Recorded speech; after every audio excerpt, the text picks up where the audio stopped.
주 안에 사랑하는 우리 하나인 교회 성도 여러분, 그리고 함께 주님의 백성된 언약의 백성 여러분, 우리는 다양한 사람들이 어울려서 함께 살아가는 세상을 살아가고 있습니다. 근데 이 세상을 살아가는 사람들을 만약에 두 부류로 나누어 본다면 어떻게 나눌 수 있을까요? 물론 사람들을 이렇게 두 부류로 나누는 게 그렇게 좋은 것은 아닙니다만은, 그래도 세상 사람들을 둘로 나누어 본다면 어떻게 나눌 수 있을까요? 우리 성도님들은 나누고 싶지 않으신가 봅니다. 하나인 교회니까. 예, 아마 이렇게 나누어 볼 수 있을지도 모르겠습니다. 가장 쉽게는 남자와 여자, 그죠? 이렇게 나누어 볼 수 있을 겁니다. 남자, 여자 이러면 또 여자분들이 기분 나쁘실지 모르겠습니다. 요즘은 여자가 우선인데, 그죠? Lady first. 여자와 남자 그렇게 나누셔도 되겠습니다. 그렇게 나누어 볼 수 있을 것 같습니다. 또 저는 지구의 남반구에서 한 10년을 살았습니다. 남반구에 사는 사람들과 북반구에 사는 사람들이 상당히 다릅니다. 남반구는 굉장히 북반구에 사는 사람들이 가면 굉장히 신선하게 느껴집니다. 일단 우리가 한겨울일 때 거기는 한여름입니다. 아주 이해가 안 되죠, 그죠? 저는 남아프리카 공화국에 한 10여 년을 살았는데, 남아프리카 공화국은 아프리카에 있지만은 아프리카 대륙의 최남단에 있습니다. 그러니까 우리가 생각하는 그런 아주 더운 아프리카가 아니고, 우리하고 똑같이 사계절이 있지만은 그 사계절이 정반대일 뿐입니다. 그래서 남아공도 7월, 8월 되면 굉장히 춥습니다. 영하로 내려가고 얼음도 얼고, 그래서 너무 추워가지고 아내와 함께 난로를 쬐면서 추위를 이렇게 이겨내고 있는데, 한국에서 전화가 옵니다. 목사님, 한국이 이렇게 더운데 아프리카는 얼마나 더우십니까? 저는 춥습니다. 이해가 안 되시는 거죠, 그죠? 남반구는 12월에 크리스마스 때 산타가 수영복을 입고 바다에서 이걸 들고 옵니다. 눈썰매를 못 하니까요. 우리는 스위치를 올리면 불이 켜지고 내리면 꺼지죠. 맞습니까? 제가 한 10년 살다 보니, 근데 거의 내리면 켜지고 올리면 꺼집니다. 전부 달라요. 굉장히 신선한 그런 저한테는 충격이었습니다. 사고를 전환할 수 있는 기회가 되었습니다. 남반구에 사는 사람, 북반구에 사는 사람, 이렇게 나누어 볼 수도 있을 것 같습니다. 또 정치적인 성향을 가지고 진보적인 사람, 보수적인 사람, 이렇게 나누어 볼 수도 있을 것 같습니다. 우리는 세상에 사는 사람들을 다양하게 두 부류로 나누어 볼 수 있습니다. 그런데 여러분, 이렇게 나누어 볼 수도 있을까요? 때문내와 덕분내. 때문내, 덕분내. 이건 어떻게 나누는 걸까요? 때문내는 어떤 사람을 말할까요? 그것은 바로 언제나 남 탓을 하는 사람들을 말합니다. 말만 하면은 꼭 남 때문에 이렇게 됐다라고 남을 탓하는 사람들입니다. 내가 시대를 잘못하고 태어난 것 때문에, 남편을 잘못 만난 것 때문에, 아내 잘못 만난 것 때문에, 자식을 잘못 만난 것 때문에, 우리나라에 사는 것 때문에, 사회가 이런 것 때문에, 세상이 흉흉한 것 때문에, 말만 하면은 때문에 하고 남 탓을 하고 남들을 원망하는 사람들이 있습니다. 저는 그런 사람들을 때문내라고 부르고 싶습니다. 그 반면에 인생을 감사로 살아가는 사람도 있습니다. 무슨 일이든지 그저 누구누구 덕분입니다. 내가 이만큼 살아가는 것도 누구누구 덕분입니다. 나의 인생이 누구누구 덕분입니다. 주님의 은총 덕분이고, 주위에 따뜻한 분들 덕분이고, 사랑하는 가족들 덕분이고, 이 시대에 살아가는 덕분이고, 이렇게 삶의 자리마다 감사를 생각하며 누구누구 덕분에라고 마음에 깊은 감사를 안고 살아가는 사람들도 있습니다. 저는 그런 사람들을 덕분내라고 부르고 싶습니다. 자, 사랑하신 여러분, 여러분들이 여러분 스스로를 진단해 보실 때 여러분은 때문 내세요? 덕분 내세요? 덕분 내 맞습니까? 여러분 가족들은 어떠세요? 여러분 남편들은 때문 내십니까? 덕분 내십니까? 여러분 아내들은 어떻습니까? 이런 사람들이 있습니다. 꼭 자기는 덕분 낸데 자기 배우자는 때문 내라고 이야기하는 사람도 있습니다. 자, 그런데 여러분, 하나님께서는 우리가 때문 내기를 원하실까요? 덕분 내기를 원하실까요? 당연히 하나님께서 우리가 덕분 내로 살아가기를 원하십니다. 우리가 잘 아시는 데살로니가전서 5장 16절에서 18절 말씀을 보시면 항상 기뻐하라, 쉬지 말고 기도하라, 범사에 감사하라, 이는 그리스도 예수 안에서 너희를 향하신 하나님의 뜻이니라. 하나님은 우리가 덕분대로 살아가길 원하십니다. 범사에 감사하는 인생이 되기를 원하십니다. 여러분 한번 생각해 보십시오. 우리가 자녀를 키우면서 어느 부모가 자녀가 늘 원망하고 불평하고 남을 탓하고 살아간다면 그 부모의 마음이 어떻겠습니까? 아이고, 아버지 잘못 만나가지고 이게 뭐람, 엄마 때문에 이게 뭐람, 이런 자녀를 보면 부모도 참 마음이 어둡고 아플 것입니다. 우리 하나님도 마찬가지이십니다. 하나님은 하나님의 자녀들이 덕분 내 인생 살아가기를 원하십니다. 특히 우리 인간 부모들은 우리 자녀들에게 잘 못할 수도 있습니다. 자녀들의 원망과 탓을 들어 마땅한 경우들도 있습니다. 늘 아쉽죠. 그러나 하나님은 그렇지 않으십니다. 하나님은 온전한 우리의 아버지시고 인생의 가장 좋은 것으로 우리를 채워주시는 아버지이십니다. 그 아버지 앞에서 아버지 은혜가 감사합니다. 아버지 덕분입니다. 아버지께서 만나게 해주신 사람들 덕분입니다. 우리는 삶이 아버지의 은총인 줄 알고 덕분내로 인생 살아가기를 하나님 아버지께서 원하십니다. 그리고 또 그렇게 덕분내로 살아가는 인생이 우리에게도 결국은 행복입니다. 덕분내들을 보면 기분이 좋죠, 그죠? 행복하지 않습니까? 때문내들 보면 뭔가 좀 마음이 칙칙해지죠. 늘 원망하는 사람. 하나님은 우리가 덕분내로 한 생을 살아가면서 하나님 은총에 감사하고 이 세상에 감사의 향기를 흩날리는 덕분내 인생들이 다 되기를 원하시는 것입니다. 우리 하나님교회 성도님들은 한 생을 덕분내로 살아가실 수 있는 복된 인생들 되시기를 주님의 이름으로 소원합니다. 그런데 솔직히 우리가 덕분내 인생 살아가고 싶지만 그게 쉬운 건 아니죠, 그죠?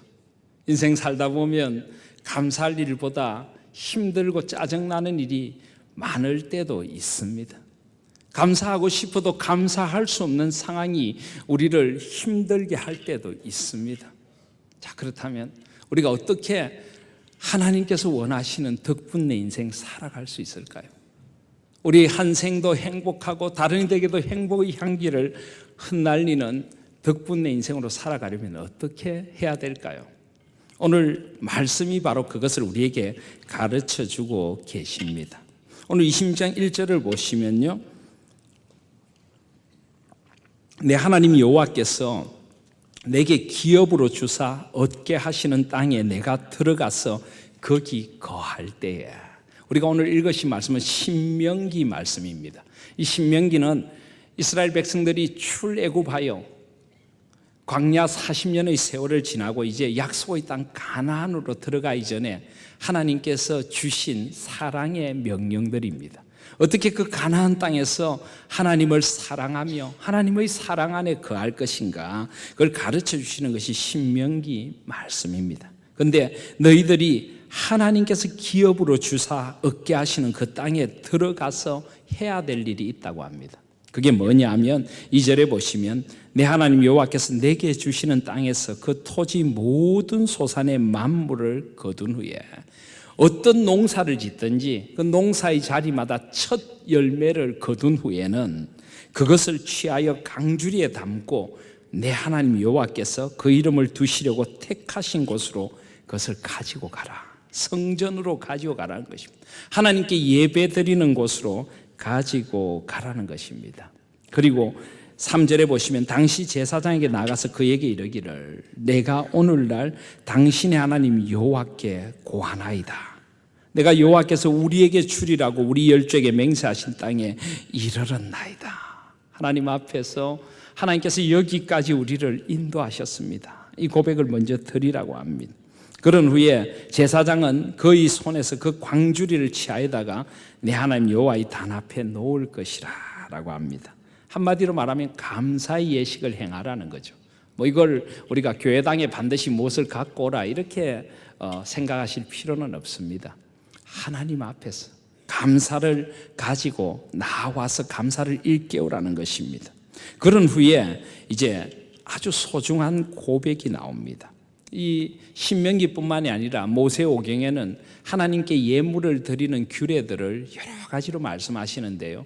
그 예물을 드리면서 드려야 할 고백, 기도, 그것은 오직 이곳에만 나옵니다. 예물을 드리며 어떤 고백을 드려야 할지를 가르쳐 주십니다. 그런데 5절에 보면 제일 먼저 어떤 고백을 드리라고요? 너는 또 내 하나님 여호와 앞에 아뢰기를 내 조상은 유리하는 아람 사람으로서 소수의 사람을 거느리고 애굽에 내려가서 거기 우거하여 필경 거기서 크고 강하고 번성한 민족이 되었습니다. 제일 먼저 이 고백을 드리라고 하시는 것입니다. 여기 보면 이 고백 속에 이스라엘 백성들이 살아온 삶이 하나하나 담겨 있습니다. 내 하나님 여호와 앞에 이르기를 내 조상은 유리하는 아람 사람이다. 여기 유리한다는 말은 방황한다는 말입니다. 갈 길을 몰라 한다는 말입니다. 죽을 운명에 놓인 사람이다. 이런 뜻까지 있습니다. 그리고 난 뒤에 유리하는 아람 사람이다. 누구를 말할까요? 20년의 세월을 아람 땅에서 유리했던 그들의 조상이 있습니다. 누굽니까? 바로 야곱입니다. 야곱. 유리하고 방황하고 갈 바를 몰라 하던 그 야곱의 자녀들과 함께 소수의 사람을 거느리고 애굽에 내려갔답니다. 그리고 거기서 우거하여 필경 거기서 크고 강하고 번성한 민족이 되었다라고 이 고백을 하라고 합니다. 자, 사랑하시는 여러분, 하나님 앞에 나가서 감사를 드릴 때마다 하나님께서는 먼저 나의 뿌리가 어디인지, 내가 어디서부터 시작되었는지, 내가 어떤 존재인지를 꼭 고백하라고 하십니다. 그 이유가 뭘까요? 왜 이 고백을 하나님 앞에 나올 때마다 하라고 하실까요? 그건 바로 내가 누구인가를 알 때에 우리는 덕분내로 살아갈 수 있다는 것을 하나님께서 가르쳐 주시는 것입니다. 내가 누구인가, 내가 받은 은혜가 무엇이며 내가 받은 은총이 무엇인가를 잊지 않을 때 우리는 덕분내로 살아갈 수가 있다는 것입니다. 야곱의 이 고백이 야곱 혼자의 고백입니까? 우리도 이 고백을 드려야 마땅한 사람들 아닙니까? 여러분이 지금 여기까지 온 것이 여러분 혼자의 힘으로 살아오신 것입니까? 내가 똑똑하고 내가 열심히 일하고 내가 뭔가 노력을 해서 여기까지 오셨다고 생각하십니까? 물론 우리 나름대로 열심히 살아왔습니다. 우리 나름대로 노력했고 최선을 다했습니다. 그러나 우리 삶이 나의 노력이나 나의 지혜나 나의 어떤 능력만으로 그렇게 다 이루어지는 것인가요? 결코 그렇지 않습니다. 우리가 여기까지 온 것은 하나님의 은총이었습니다. 하나님께서 나와 함께 하셨고 나를 도와주셨고 나에게 은혜를 베풀어 주셨기에 야곱 같은 인생, 방황하고 갈 바를 몰라 하던 인생, 죽을 수밖에 없는 인생을 하나님께서 사랑하여 주셔서 여기까지 오게 하신 것입니다. 우리 인간이 얼마나 연약하고 얼마나 보잘것없는 존재인가를 우리 먼저 알아야 합니다. 여기 보면 유리하는 아람 사람이라고 하는데요, 여기 사람이라고 하는 말, 이 구약의 히브리어에는 사람이라고 하는 말이 크게 두 가지가 있습니다. 하나는 아담이란 말은 원래 흙이란 말입니다. 우리는 흙에서 지어진 존재이다. 어떻게 보면 참 보잘것없는 존재란 말이죠. 그리고 또 하나는 에노시라고 하는 말입니다. 바로 여기 이 아람 사람이라고 할 때 이 사람이 에노시입니다. 그런데 에노시라는 말이 무슨 뜻일까요? 여러분 벌써 에노시 이러면 뭔가 좀 김이 새는 것 같지 않습니까? 이 에노시라고 하는 말이 사라져가는 존재다. 안개처럼 사라져가는 존재다. 아침에 피었다가 저녁에 지는 덧없는 꽃처럼 덧없는 존재다. 에노시라고 부르는 것입니다. 인간이 그런 존재입니다. 저와 여러분이 똑똑하면 얼마나 똑똑할까요? 우리가 유능하면 얼마나 유능할까요?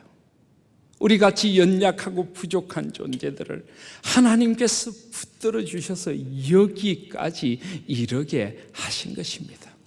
발자국마다 하나님의 은총이었음을 우리는 고백할 수 있어야만 합니다.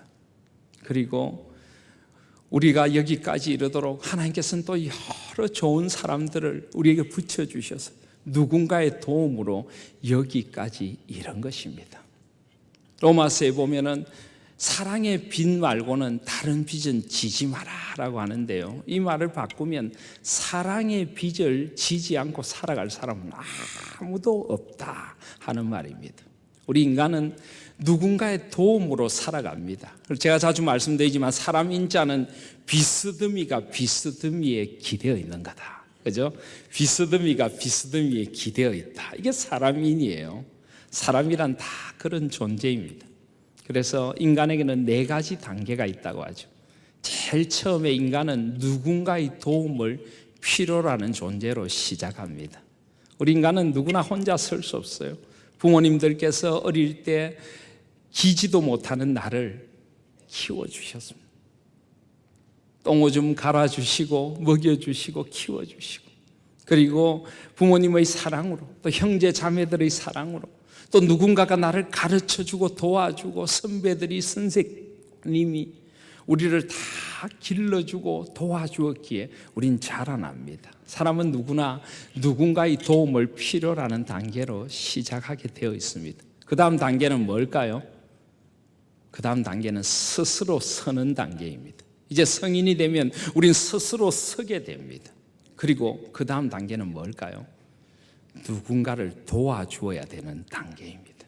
우리 사람은 누군가를 도와주어야 하는 단계로 나아가야 합니다. 그리고 마지막에 어디로 가게 될까요? 마지막에 우리는 누군가의 도움을 필요로 하는 존재로 돌아가게 되는 것입니다. 나도 누군가의 도움을 필요로 하는 존재로 돌아갈 존재이기에 지금 여기서 우리가 힘이 있을 때 누군가를 도와주어야 하는 것입니다. 그런데 이 인간의 4가지 단계 속에서 우리는 곳곳마다 자리자리마다 누군가의 도움 속에서 살아간다는 것을 우리는 잊지 않아야 합니다. 여기까지 온 것은 누군가의 도움 덕분입니다. 그래서 이런 재미있는 이야기가 있습니다. 어느 날 저녁을 준비하고 있는 엄마에게 어린 아들이 저로 달려오더니 종이 한 장을 내밉니다. 거기에 보니까 이렇게 써져 있습니다. 화분에 물 준 값 500원, 내 방 청소한 값 1,000원, 가게 엄마 심부름 다녀온 값 500원, 엄마가 시장 간 사이 동생 봐준 값 500원, 청구금액 개 2,500원. 종이에 이렇게 써져 있습니다. 엄마가 미소를 짓더니 아이에게 그 종이를 받습니다. 그리고는 연필을 가져와서 아이가 쓴 종이의 뒷면에 이렇게 씁니다. 너를 뱃속에 10달 동안 데리고 다닌 값 무료, 너가 아플 때 밤새워 간호하며 널 위해 기도한 값 무료, 너 때문에 지금까지 흘린 눈물값 무료, 너 때문에 불안으로 밤을 새우며 끝없이 염려했던 시간들 무료, 장난감, 음식, 옷, 심지어 내 코 풀어준 것 무료, 그리고 지금까지 너에 대한 나의 사랑 전부 무료. 이렇게 써서 아이에게 주었습니다. 어린 아이지만 그것을 읽다가 쭉 눈물을 흘리더니 엄마 품에 안겨서 엄마 고마워요 그러더니 그 종이에다가 엄마 쓴 밑에 이렇게 쓰더랍니다. 전부 엄마의 사랑으로 다 지불되어서 이렇게 쓰더래요. 그렇습니다. 삶이 고마움이며 은총인 줄을 알아야 합니다. 우리가 언제 감사가 우리 마음에 사라집니까? 인생을 당연한 것으로 알 때 우리 마음에 감사가 사라집니다. 여러분, 당연한 것은 없습니다. 우리의 삶이 은총인 것입니다. 하나님께서 여기까지 우리를 인도해 주셨고 누군가가 나와 함께 주었기 때문에 여기까지 왔다는 것을 잊지 마시기를 바랍니다. 내가 누구인지, 누구의 도움으로 여기까지 온 것인지 당연한 것은 아무것도 없습니다. 언제 우리의 감사가 사라집니까? 비교할 때 우리의 감사가 사라집니다. 여러분, 비교하지 마시기를 바랍니다. 다른 이들과 비교하고 다른 이들이 가진 것을 부러워할 때 우리에게는 감사가 사라집니다. 내가 어떤 존재인지, 내가 받은 은혜가 무엇인지, 나에게 베풀어 준 사랑이 무엇인지 그것을 하나하나 헤아려 보실 때 우리 마음에 감사가 하나하나 솟아오를 줄 믿습니다. 그래서 이현주 목사님이라고 하는 시를 쓰시는 목사님께서는 이런 시를 썼습니다. 밥을 먹는 자식에게 천천히 씹어서 공손히 삼켜라. 봄에서 여름 지나 가을까지 그 여러 날을 비바람 땡볕으로 익어온 쌀인데 그렇게 허겁지겁 삼켜버리면 어느 틈에 고마운 마음이 들겠느냐. 사람이 고마운 줄을 모르면 그게 사람이 아닌 거요. 이런 시를 썼습니다. 여러분, 쌀 한 톨에도 감사가 가득 깃들어 있다는 걸 아십니까? 농부의 땀과 눈물이 거기에 있습니다. 하나님께 주신 대지의 바람과 비와 햇볕이 거기에 있습니다. 누군가가 내가 밥을 먹기까지 이곳에 이르게 한 은총들이 거기에 들어있는 것입니다. 쌀 한 톨에도 감사가 가득 깃들어 있다는 것을 잊지 마시기를 바랍니다. 그래서 공손히 씹어서 천천히 삼켜라. 쌀 한 톨 뿐이겠습니까? 여러분의 인생을 곰곰이 한번 씹어보시기를 바랍니다. 내가 여기까지 오게 된 것 누군가의 은총으로 왔다는 것을 기억할 때 우리 마음에 감사가 터져나올 줄 믿습니다. 사실 다음 주일이 감사주일입니다. 그런데 제가 이 감사주일 설교를 왜 오늘 하는지 아십니까? 그것은 바로 여러분들이 오늘부터 감사를 기억해 보시라는 것입니다. 추수감사주일을 그냥 나오시지 말고요, 마음에 가득한 감사를 가지고 나오기 위하여 이 한 주일 여러분이 받은 감사들을 하나하나 한번 기록해 보십시오. 내 한 생을 살아오면서 받은 은혜들, 받은 도움들, 누군가의 사랑들을 한번 기억해 보실 수 있기를 바랍니다. 하나님께서 나를 어디까지 인도해 주셨는가를 하나하나 한번 기억해 보시기를 바랍니다. 기억하는 자리마다 감사가 터져나올 줄 믿습니다. 그리하여 우리가 드리는 추수감사주일은 온 마음에 가득한 감사를 안고 주님 앞에 나와 드리는 예배가 되기를 소원합니다. 아무것도 당연한 것은 없습니다. 내가 누구인가를 알 때 우리에게는 감사가 터져나올 줄 믿습니다. 두 번째로 이 감사 예물을 드리는 사람은 이렇게 고백합니다. 6절에 보시면은 애굽 사람이 우리를 학대하며 우리를 괴롭게 하며 우리에게 중력을 시킴으로 우리가 우리 조상의 하나님 여호와께 부르짖었더니 여호와께서 우리의 음성을 들으시고 우리의 고통과 신고와 압제를 하감하시고 여호와께서 강한 손과 편팔과 큰 위엄과 이적과 기사로 우리를 애굽에서 인도하여 내시고 이곳으로 인도하사 이 땅 곧 젖과 꿀이 흐르는 땅을 주셨나이다. 이 고백을 하라고 합니다. 여러분 한번 생각해 보십시오. 지금 농사를 잘 지은 감사를 드리는 것입니다. 하나님께서 비도 내려주시고 햇볕도 내려주시고 좋은 땅도 주시고 신선한 바람도 주시고 우리 이런 것들을 고백해야 되지 않을까요? 그런데 왜 하나님께서 이 이스라엘 백성들에게 이 토지 소산의 첫 열매를 가지고 올 때마다 왜 이런 구원의 은총을 고백하라고 하셨을까요? 그것은 바로 우리 인생에 하나님이 베푸르신 구원의 은총이 우리가 가장 감사의 인생을 살아가야 할 이유라는 것을 일깨워 주시는 것입니다. 우리의 농사가 잘 된 것도 감사해야죠. 인생의 여러 가지 소득에 대해서도 감사해야죠. 그러나 우리가 가장 근원적으로 감사해야 할 것은 바로 우리가 받은 구원의 은총인 것입니다. 가장 우리가 감사해야 될 것은 날 구원하신 삼위 하나님의 은혜인 것입니다. 그래서 이 방랑하던 아람 사람입니다 하는 고백 후에 하나하나 구원의 은총을 하나님 앞에 만물을 들고 나올 때마다 잊지 말라는 것입니다. 그 구원의 은혜가 있었기에 오늘의 나가 있는 것입니다.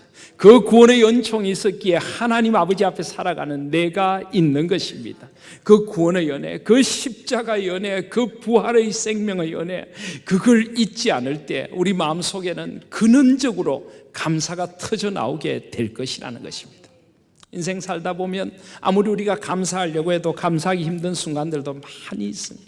고난의 자리도 있고 아픔의 자리도 있습니다. 그런데 이 모든 것이 하나님의 구원의 은총 아래에 놓여져 있다는 것을 우리가 깨닫게 될 때 우리는 인생을 다르게 보게 되는 것입니다. 여러분, 인생을 너무 좋은 일, 나쁜 일로 나누어 보지 마시기를 바랍니다. 이건 나에게 좋아, 이건 나에게 나빠, 이건 힘들어, 이건 괜찮아, 이런 식으로 인생을 보면요, 감사가 잘 나올 수가 없습니다. 나에게 일어나는 모든 일들을 하나님께서 나의 구원을 이루어 가시는 과정으로 생각해 보실 수 있기를 바랍니다. 좋은 일도 구전 일도 나를 하나님께로 인도하시는 하나님의 길잡이가 된다는 것을 생각해 보실 수 있기를 바랍니다. 우리는 때로 고난과 아픔이 있었기에 하나님 앞에 더 깊이 나아갈 수가 있었습니다. 그 고난과 아픔의 밤에 찾아오시는 그 하나님의 은총이 우리는 너무나 감미로웠습니다.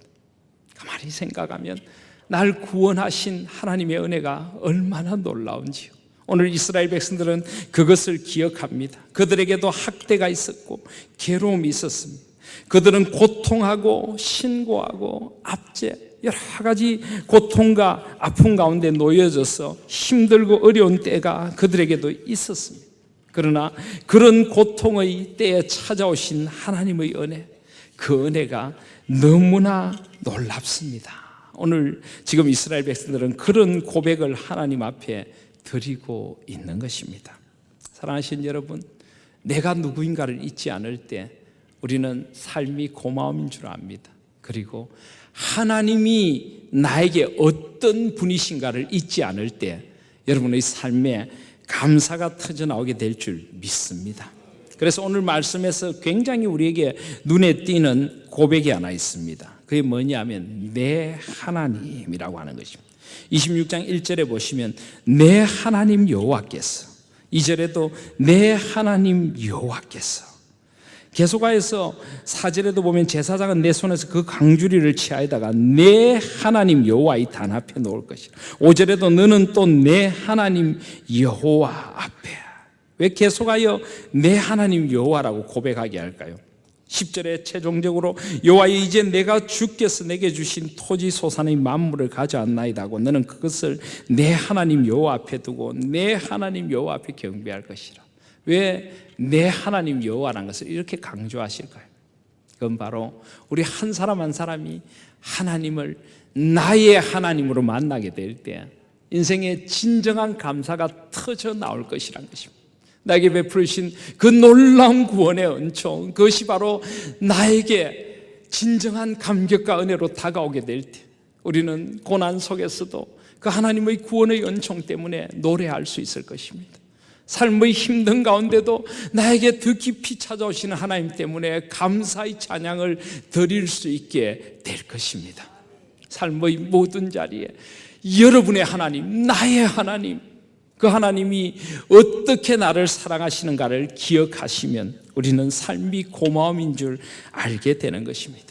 이사야서 49장 15절 16절에 보시면 여인이 어찌 그 젖먹는 자식을 잊겠으며 자기 태에서 난 아들을 긍휼히 여기지 않겠느냐. 그들은 혹시 잊을지라도 나는 너를 잊지 아니할 것이라. 내가 너를 내 손바닥에 새겼고 너의 성벽이 항상 내 앞에 있다. 저는 이 말씀이 너무 좋습니다. 내가 너를 내 손바닥에 새겼다. 여인이 어찌 그 젖먹는 자식을 잊겠냐. 어느 엄마가 자기 태에서 난 아기를 잊어버리겠습니까? 자기 태에서 난 아이를 잊어버릴 엄마가 어디 있겠습니까? 없습니다. 그런데 그 엄마가 자기 태에서 난 아이를 설령 잊어버린다고 할지라도 나는 너를 잊지 않을 것이다. 나는 너를 절대 잊지 않을 거야. 내가 너를 내 손바닥에 새겼고, 우리는 이 지구상의 60억, 70억 인구 중에 나란 존재가 때로 한없이 작아 보입니다. 누가 나를 알아줘? 그 누가 나의 괴로움 알며 그 누가 나의 슬픔 알까? 우린 때로 외로운 밤을 지새입니다. 그런데 이 세상 아무도 나를 몰라주어도 하나님은 이렇게 말씀하십니다. 나는 너를 알아. 나는 너를 알아. 내가 너의 이름을 내 손바닥에 새겼어. 너의 눈물을 내 손바닥에 새기고, 너의 아픔을 내 손바닥에 새기고, 너의 소박한 꿈을 내 손바닥에 새기고, 너의 모든 것을 내가 내 손바닥에 새기고 알아. 나는 널 알아. 사랑하시는 여러분, 이 하나님을 나의 하나님으로 만나실 수 있기를 바랍니다. 기쁨의 자리만이 아니라 슬픔의 자리에도 한없는 은혜로 찾아오시는 내 하나님, 내 하나님 여호와, 나의 눈물을 닦아주시고 나를 안아주시는 내 하나님 여호와, 그분이 나의 하나님이십니다. 그분으로 인하여 우리는 감사할 수 있습니다.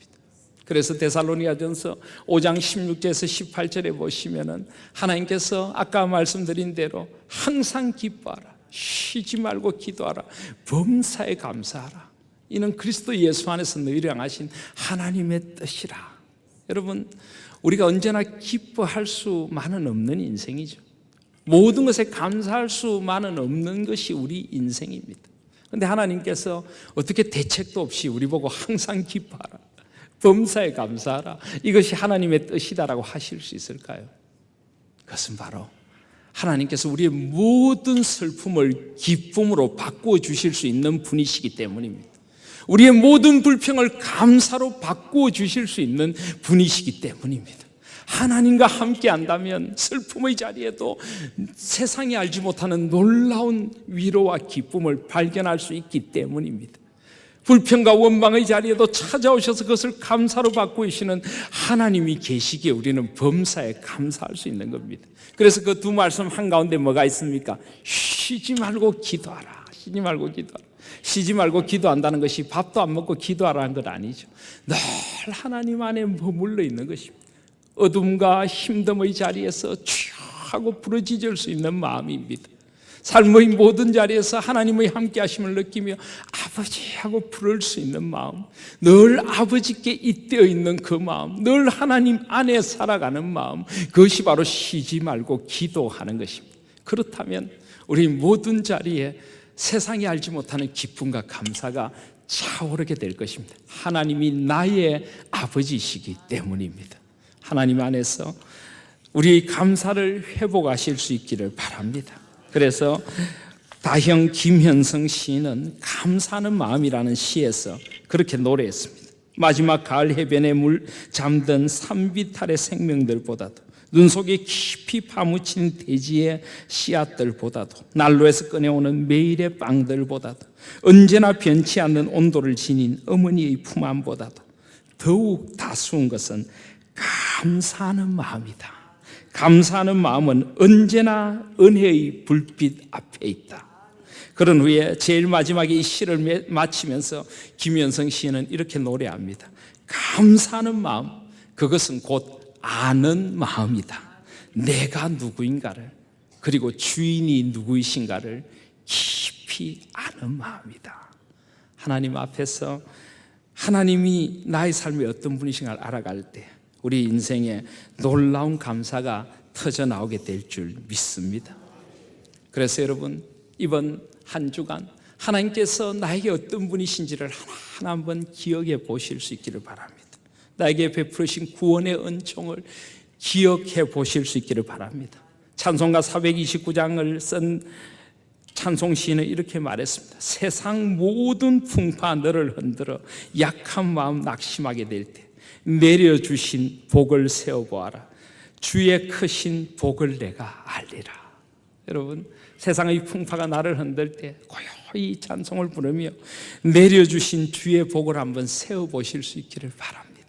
그러면 신비롭게도 우리 마음에 감사가 터져 나오게 될 줄 믿습니다. 잊지 마시고 주님의 은총을 기억하시며 삶의 힘듦의 자리에도 나에게 찾아오신 하나님을 기억하시며 감사로 한 생을 사시기 위하여 이번 한 주간 나에게 베풀으신 구원의 은총을 하나 헤아려 보시고 그릇에 담아 보시고 그 감사의 큰 그릇을 가지고 다음 주일 추수감사주일 주님 앞에 나오실 수 있는 저와 여러분들 되시기를 바랍니다. 마지막으로 우리가 어떻게 덕분내로 살아갈 수 있을까요? 하나님께서는 또 다른 처방 하나를 가르쳐 주십니다. 11절에 보시면 내 하나님 여호와께서 너와 내 집에 주신 모든 복을 인하여 너는 레위인과 너희 중에 우거하는 객과 함께 즐거워하라. 하나님께서 우리가 정말 덕분내로 살아가려면 내가 누구인가도 알아야 되고 하나님이 나에게 베푸신 구원의 은총도 알아야 되는데 또 한 가지 바로 받은 복과 은혜를 다른 이들과 나누라는 것입니다. 나눌 때 내 삶에 놀라운 감사가 터져 나오게 된다는 것입니다. 여러분 잊지 마십시오. 감사하는 마음은 나눌 때 더 커집니다. 감사하는 마음은 나누어 가질 때에 전념이 되고 온 세상이 감사로 바뀌면 나도 더 행복해지는 것입니다. 움켜쥐면요 별로 감사가 없습니다. 나 혼자 잘 살면 뭐 하는 거요? 이런 말도 있지 않습니까? 나눌 수 있기를 바랍니다. 삶이 감사라면 나누시길 바랍니다. 여러분 가나안 농군학교를 창설하시고 평생 자발적인 불편을 감수하시며 온 가족이 그 가나안 농군학교를 위해 헌신하신 분이 계시죠. 바로 김용기 장로님이십니다. 김용기 장로님은 당대 최고의 지성인이었고 그의 자녀들도 다 그런 분들이었는데 이 땅을 일깨우기 위하여 그 강원도 횡성 그곳에 들어가서 강원도 원주죠. 원주에 들어가서 그곳에 가나안 농군학교를 일구어서 사람들을 깨우고 농사 기술을 가르치고 또 경기도의 그 황산 그 황토밭을 일구어서 농사를 짓고 있습니다. 저도 은혜를 받고 가나안 농군학교에 들어가서 훈련을 좀 받은 적이 있는데 그분들의 살아가는 모습을 보고 얼마나 감동을 받았는지 모릅니다. 다른 이들과 감사를 나누기 위하여 기꺼이 자신의 삶을 들이시는 그 아름다운 가족들. 제가 김용기 장로님께서 인도하신 집회에 참석하고 그곳에서 훈련을 받으며 굉장한 은혜를 받았을 때 우리 김용기 장로님 가족들이 나와서 저녁에 예배를 드리며 함께 찬양을 드리더라고요. 그 찬양이 뭐냐 하면 아골골짝 빈들에도 복음 들고 가오리다. 종기 영광 모든 권세 주님 홀로 받으소서. 멸시천대 십자가는 내가 지고 가오리다. 푸른바다 나서니 뭐 어디든지 가오리다. 그 찬양을 드릴 때 울면서 그 찬양을 드리는 그 가족을 보며 얼마나 은혜를 받았는지 모릅니다. 그런데 그 김용기 장로님께 어느 기자가 찾아서 물었습니다. 장로님 그렇게 힘들게 사셔도 행복하십니까? 장로님이 행복하세요? 김용기 장로님이 뭐라고 하셨을까요? 행복요? 아니요. 저는 감사합니다. 저는 감사합니다.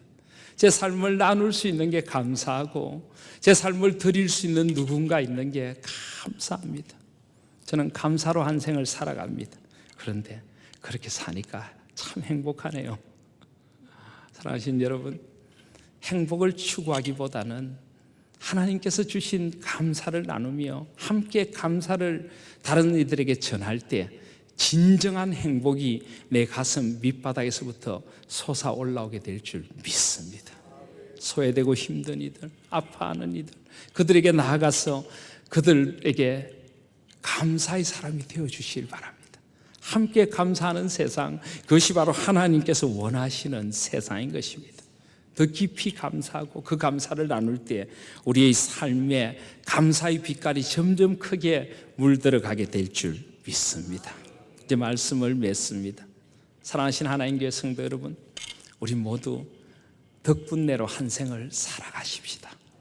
오늘 우리가 덕분내기를 원하시는 하나님께서 주시는 이 말씀들을 가슴으로 받고 삶으로 살아가시기를 바랍니다.